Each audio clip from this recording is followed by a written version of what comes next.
Hello everyone, I've been working on a Sprite animation nodes, so let's see how to make some animations in Trivial Engine. Okay, so let's first drop some sprite shades. Let's pick this fireball. So first we need to slice this image. We can do that with image modifier and then slice image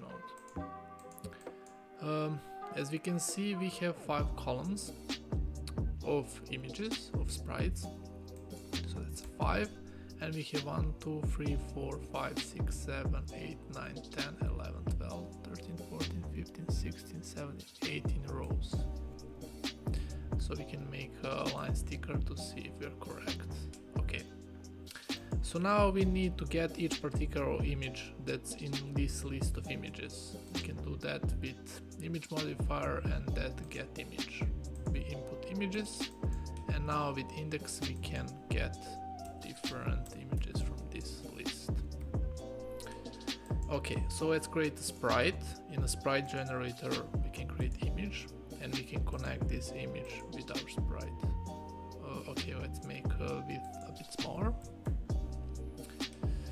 And now we can loop through these images. We can do that with looper node. And we know we have 18 rows and 5 columns, so that's 90 images. So let's put 89, since we are starting from 0. And then we can loop through these indices. And now we have some animated sprites. Okay, so there is one issue I have to change.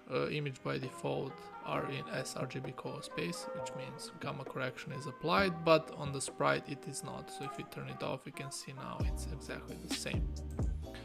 Obviously this sprite is, we can modify it, we can change it height, width, we can change it position, we can actually rotate it and whatever.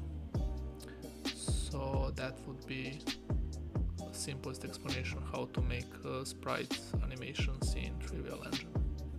So that would be it for today. Thank you guys very much for watching and see you next time.